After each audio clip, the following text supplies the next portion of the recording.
Tuhan yang mempunyai kehidupan kami dan waktu kami.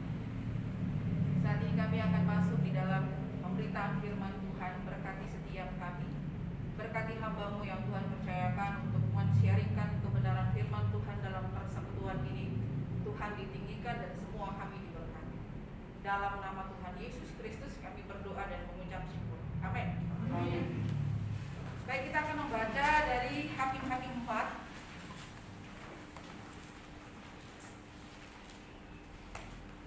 Hakim-Hakim 4 ayat 1 sampai ayatnya ke 24. Ya, harusnya Pak Ketua yang khotbah, tapi karena beliau berhalangan, saya harus gantikan diri. Hakim-Hakim 4 ayat yang pertama sampai 24. Saya akan membaca ayat pertama, Bapak Ibu dan mahasiswa akan membaca ayat yang kedua. Kita bergantian sampai ayatnya yang ke-24. Deborah dan Barak. Setelah Ehud mati, orang Israel melakukan pula apa yang jahat di mata Tuhan. Lalu Tuhan menyerahkan mereka ke dalam tangan Yabin, raja Kanaan, yang memerintah di Hazor. Panglima tentaranya ialah Sisera yang diam di Hazoraim. Lalu orang Israel berseru kepada Tuhan, sebab Sisera mempunyai 900 kereta besi dan 20 tahun lamanya ia menindas orang Israel dengan keras. Pada waktu itu Deborah, seorang Media, istri Lebanon, memerintah sebagai hakim atas orang Israel. Ia biasa duduk di bawah pohon korma, Deborah antara Rama dan Betel di pegunungan Efraim, dan orang Israel menghadap dia untuk berhakim kepadanya. Dia menyuruh memanggil Barak bin Aboniam dari Kades di daerah Naftali, lalu berkata kepadanya, "Bukankah Tuhan Allah Israel memerintahkan demikian? Majulah, bergeraklah menuju Gunung Tabor dengan membawa 10.000 orang Bani Naftali dan Bani Zebulon bersama-sama dengan engkau. Dan aku akan menggerakkan Sisera, panglima tentara Yabin, dengan kereta-keretanya dan pasukan-pasukannya menuju engkau ke sungai Kison, dan aku akan menyerahkan dia ke dalam tanganmu." Jawab Barak kepada Deborah, "Jika engkau turut maju, aku pun maju. Tetapi jika engkau tidak turut maju, aku pun tidak maju." Kata Deborah, "Baik, aku turut. Hanya engkau tidak akan mendapat kehormatan dalam perjalanan yang engkau lakukan ini, sebab Tuhan akan menyerahkan Sisera ke dalam tangan seorang perempuan." Lalu Deborah bangun berdiri dan pergi bersama-sama dengan Barak ke Kades. Barak menyerahkan suku Zebulon dan suku Naftali ke Kades, maka 10.000 orang maju mengikuti dia, juga Deborah maju bersama-sama dengan dia. Adapun Heber orang Keni itu telah memisahkan diri dari suku Keni, dari anak-anak Hobab ipar Musa, dan telah berpindah-pindah memasang kemahnya sampai ke pohon terbanting di Zaanaim yang dekat Kades. Setelah dikabarkan kepada Sisera bahwa Barak bin Aboniam telah maju ke Gunung Tabor, dikerahkannya lah segala keretanya sambil 900 kereta besi dan seluruh rakyat yang bersama-sama dengan dia dari Haroset Hagoyim ke sungai Kison. Lalu berkatalah Deborah kepada Barak, "Bersiaplah, sebab inilah harinya Tuhan menyerahkan Sisera ke dalam tanganmu. Bukankah Tuhan telah maju di depan engkau?" Lalu turunlah Barak dari Gunung Tabor, dan 10.000 orang mengikuti dia. Dan Tuhan mengacaukan Sisera serta segala keretanya dan seluruh tentaranya oleh mata pedang di depan Barak, sehingga Sisera turun dari keretanya dan melarikan diri dengan berjalan kaki. Lalu Barak mengejar kereta-kereta dan tentara itu sampai ke Hazoraim, dan seluruh tentara Sisera tewas oleh mata pedang. Tidak ada seorang pun yang tinggal hidup. Tetapi Sisera dengan berjalan kaki melarikan diri ke kemah Yael, istri Heber, orang Keni itu, sebab ada perhubungan baik antara Yabin, raja Hazor, dengan keluarga Heber, orang Keni itu. Yael itu pun keluar mendapatkan Sisera dan berkata kepadanya, "Singgahlah, tuanku, silakan masuk, jangan takut. Lalu singgahlah ia ke dalam kemah perempuan itu, dan perempuan itu menutupi dia dengan selimut. Kemudian berkatalah ia kepada perempuan itu, berilah kiranya aku minum air sedikit, aku haus. Lalu perempuan itu membuka kirban susu, diberinya dia minum dan diselimutinya pula. Lagi katanya kepada perempuan itu, berdirilah di depan pintu kemah, dan apabila ada orang yang datang dan bertanya kepadamu, ada orang di sini, maka jawablah, tidak ada. Tetapi Yael istri Heber mengambil patok kemah, diambilnya pula palu, mendekatinya diam-diam, lalu dilantakannya lah patok itu masuk ke dalam pelipisnya sampai tembus ke tanah. Sebab itu ia telah tidur nyenyak karena lelahnya, maka matilah orang itu. Pada waktu itu muncullah Barak yang mengejar Sisera. Keluarlah Yael mendapatkan dia dan berkata kepadanya, mari, aku akan menunjukkan kepadamu orang yang kau cari itu.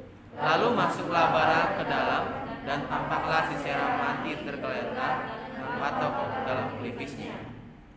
Demikianlah Allah pada hari itu menundukkan Yabin raja Kanaan di depan orang Israel. Dan kekuasaan orang Israel kian keras menekan Yabin, raja Kanaan, sampai mereka melenyapkan Yabin, raja Kanaan itu. Ya, sedemikian jauh bacaan firman Tuhan. Bapak Ibu semua yang dikasih oleh Yesus Kristus, hari ini kita mau belajar dari salah satu tokoh bernama Deborah. Ya, Deborah ini adalah pemimpin, sekaligus juga adalah seorang nabi dan juga adalah seorang hakim. Jadi ada 3 jabatan yang dipegang oleh Deborah. 1 dia sebagai hakim, 2 sebagai nabi dan 3 adalah sebagai pemimpin perang. Setelah Yosua meninggal, kalau kita lihat pasal kitab Yosua ya, setelah kitab Yosua baru kitab hakim-hakim.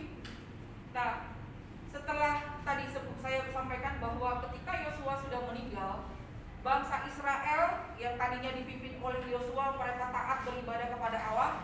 Namun setelah kemudian Yosua meninggal, bangsa Israel itu adalah menjadi bangsa yang kembali menyembah kepada Baal. Kalau kita lihat di dalam pasal-pasal sebelumnya ayat 1, ya kita bisa baca pasal Hakim-Hakim 1, kemudian Hakim-Hakim 2. Di sana dikatakan dalam ayat yang ke-11, lalu orang Israel melakukan apa yang jahat di mata Tuhan dan mereka beribadah kepada para Baal. Mereka meninggalkan Tuhan Allah nenek moyang mereka yang telah membawa mereka keluar dari tanah Mesir, lalu mengikuti Allah lain dari antara bangsa-bangsa di sekeliling mereka dan sujud menyembah kepadanya, sehingga mereka menyakiti hati Tuhan. Demikianlah mereka meninggalkan Tuhan dan beribadah kepada Baal dan para Asitoret. Dan seterusnya kalau kita lihat bahwa bangsa Israel memang terkenal adalah bangsa yang tegar tengkuk. Bentar bertobat, bentar balik lagi terpengaruh dengan bangsa-bangsa lain yang menyembah ilah-ilah lain. Begitulah terus menerus. Jadi kalau digambarkan bangsa Israel itu muter-muter begitu aja persoalannya, jatuh bangun, ya lingkarannya seperti itu di dalam mengikut Tuhan. Nah kemudian Tuhan mengangkat para hakim-hakim ya untuk ada di tengah-tengah bangsa Israel. Salah satunya adalah Deborah. Nah apa yang saya mau sampaikan dari kisah Deborah ini, yang pertama bahwa bangsa Israel ini bangsa yang tegar tengkuk.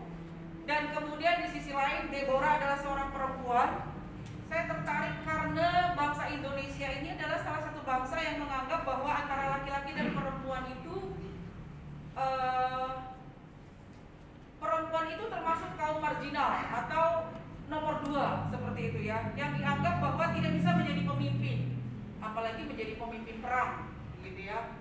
Nah ternyata adalah Deborah ini menjawab persoalan di tengah-tengah masyarakat, khususnya dalam budaya bangsa Indonesia, yang menganggap bahwa perempuan tidak boleh menjadi pemimpin. Sampai hari ini masih ada gereja-gereja tertentu yang tidak memberikan kesempatan kepada perempuan untuk menjadi pengkhotbah di sebuah gereja atau menjadi pendeta di sebuah gereja. Karena menganggap bahwa perempuan itu tidak punya kesetaraan dengan laki-laki. Jangan pernah lupa bahwa dalam Kejadian 1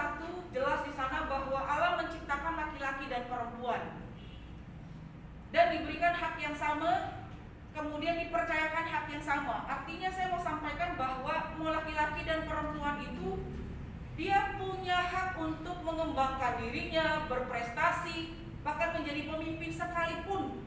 Kalau memang dia punya kemampuan, dia menjadi pemimpin, why not? Ya kan? Di Indonesia sudah ada, yaitu siapa yang pernah menjadi presiden di Indonesia? Megawati. Ada Megawati. Ya, itu membuktikan bahwa perempuan bisa menjadi pemimpin. Nah, selain bahwa Deborah adalah tadi ditugaskan, dipercayakan, dipilih oleh Allah menjadi pemimpin, dia juga adalah seorang istri. Jadi bukan berarti dia tidak punya keluarga. Karena di sana dikatakan disebut bahwa suaminya bernama Lapidot. Jadi artinya bahwa selain tugas yang dipercayakan kepada Deborah sebagai seorang perempuan, di sisi lain bahwa dia juga adalah seorang istri, seorang ibu yang memang juga harus bertanggung jawab di dalam keluarganya. Tetapi karena Deborah tahu persis bahwa dia dipanggil oleh Tuhan, dipercayakan oleh Tuhan, meskipun dia punya tugas sebagai seorang istri, sebagai seorang ibu, tapi dia mengerjakan tugas panggilannya itu dengan benar. Maka saya selalu bilang bahwa panggilan menjadi hamba Tuhan itu menjadi dasar. Kalau kita tidak punya panggilan yang jelas, saya nggak ngerti dalam pelayanan ini menjadi apa.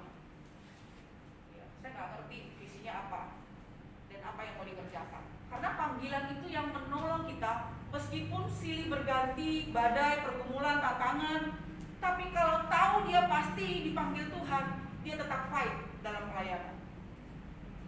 Itu yang saya mengerti. Nah, yang pertama kita mau belajar dari Deborah adalah bahwa meskipun dia sebagai seorang perempuan, tugasnya menjadi seorang hakim. Hakim itu adalah karena pada masa itu bangsa Israel itu penuh dengan berbagai masalah, penuh dengan berbagai persoalan-persoalan kehidupan sehari-hari, sehingga Deborah harus duduk diam. Dia harus menyelesaikan persoalan-persoalan bangsa Israel. Bagaimana mungkin dia bisa melakukan ini kalau dia tidak punya hati? Ya kan?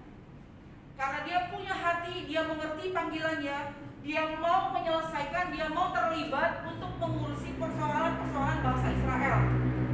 Ya, dalam keluarga, kemudian di dalam persoalan tentang beribadah kepada Tuhan, ada banyak persoalan yang dihadapi oleh bangsa Israel, dan Deborah harus hadir menjadi hakim dan dia terlibat menyelesaikan, duduk.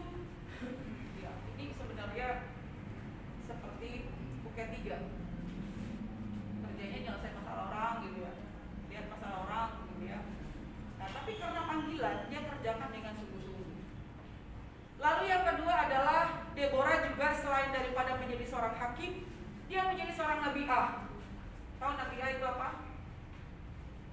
Nabiah itu adalah menyampaikan firman Allah atau penyambung lidah Allah.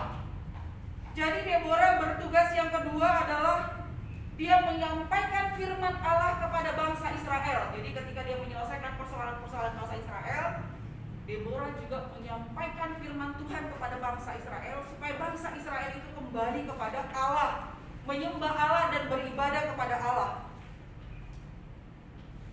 Itu luar biasanya yang dilakukan oleh Deborah. Lalu yang ketiga, tugas daripada Deborah adalah menjadi pemimpin perang. Padahal ada Barak di sana. Kenapa Allah tidak percayakan Barak sebagai seorang laki-laki? Tapi kenapa dipercayakan kepada Deborah?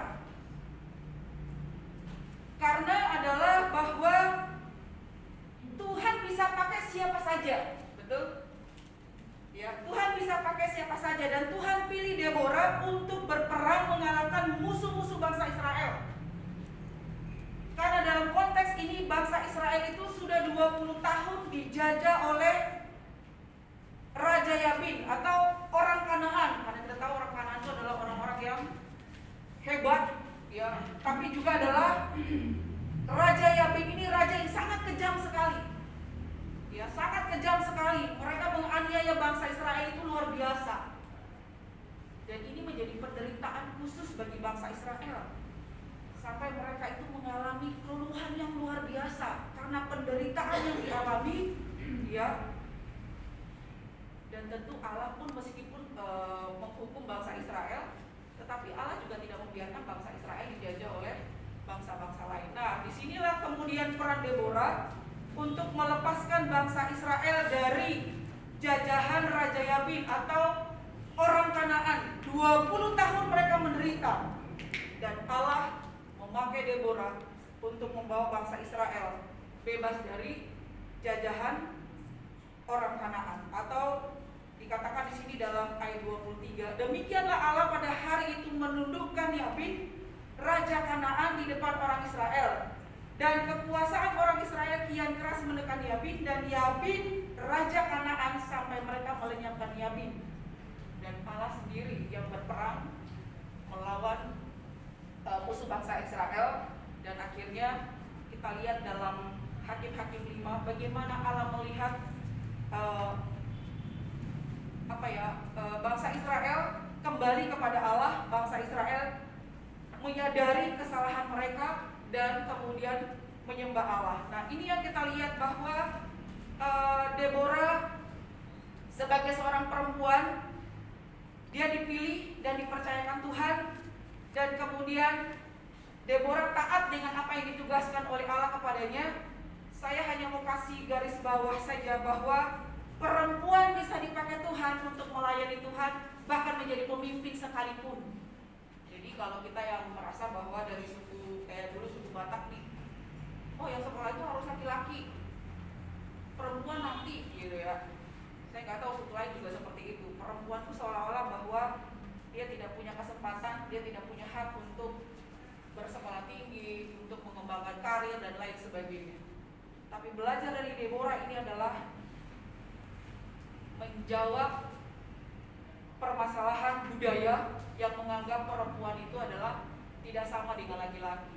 Tapi Alkitab menjelaskan, dan Deborah mewakili pandangan yang salah. Ternyata juga Deborah bisa dipakai Tuhan luar biasa. Ya, yang pasti adalah menjadi catatan kita, Tuhan bisa panggil siapa saja, Tuhan bisa pakai siapa saja untuk membawa pembaharuan, bahkan untuk menyatakan kemuliaan Allah di tengah-tengah di mana Tuhan putus, khususnya Deborah di tengah-tengah bangsa Israel. Dan kalau itu dalam konteks kita pun juga bisa dipakai Tuhan, di mana kita ditempatkan Tuhan, dipilih Tuhan untuk melayani Tuhan. Yang pasti adalah ada panggilan jelas, taat kepada Tuhan, dan kalau kita dipanggil seperti Deborah, harus membawa nama Tuhan dipermuliakan dan membawa perubahan yang baik. Itu yang saya belajar dari Deborah, dan bagian ini kiranya menjadi berkat bagi kita semua, khususnya perempuan-perempuan, ya, bukan berarti laki-laki. Tapi teman-teman, saya memotivasi kita, teman-teman perempuan, bahwa kita bisa berkarya, kita bisa berkarir, kita bisa dipakai Tuhan, ya, di mana kita berada nantinya, bahwa kita bisa menjadi berkat bagi siapa saja.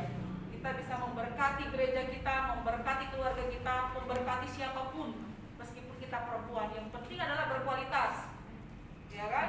Belajar yang benar, lengkapi diri dengan benar. Itu yang menjadi catatan yang harus kita pikirkan sebagai perempuan, sehingga dimanapun kita bisa menjadi berkat dan dipakai untuk melayani Tuhan. Kiranya biarlah menjadi berkat buat kita. Terima kasih, kita berdoa. Tuhan, terima kasih untuk kesaksian Deborah tentang bagaimana Tuhan memilih dia dan mempercayakan dia bukan saja menjadi istri, menjadi ibu, tapi dia menjadi seorang hakim yang peduli dengan berbagai masalah bangsa Israel, dan dia punya hati, dia mau juga terlibat menyelesaikan persoalan karena dipercayakan oleh Tuhan. Bahkan juga Deborah adalah seorang nabiah, dia penyambung lidah Allah yang menyampaikan kebenaran firman Tuhan di tengah-tengah bangsa Israel, dan dia lakukan juga dengan taat. Selain dia juga adalah seorang pemimpin perang di tengah-tengah tekanan yang dialami oleh bangsa Israel, Deborah dipakai Tuhan menjadi pembebas dari para musuh bangsa Israel. Ini menggambarkan bahwa Tuhan bisa pakai siapa saja, baik itu mau laki-laki maupun perempuan, dalam misi Allah, dalam karya penyelamatan. Kiranya biarlah Tuhan kami juga boleh belajar mengerti Tuhan punya otoritas, Tuhan berdaulat atas hidup seseorang, sebagaimana Tuhan berdaulat atas Deborah, dan Tuhan pakai dia menjadi berkat, membebaskan bangsa Israel Dan biarlah kami juga, khususnya kaum perempuan, boleh mengerti hidup kami dipilih, dipanggil Tuhan. Kami pun juga dipakai Tuhan untuk menjadi berkat di tengah-tengah di mana Tuhan tempatkan kami, persiapkan kami untuk melayani Engkau. Terima kasih buat kebenaran firman Tuhan ini. Dalam nama Yesus kami berdoa dan mengucap syukur. Amin.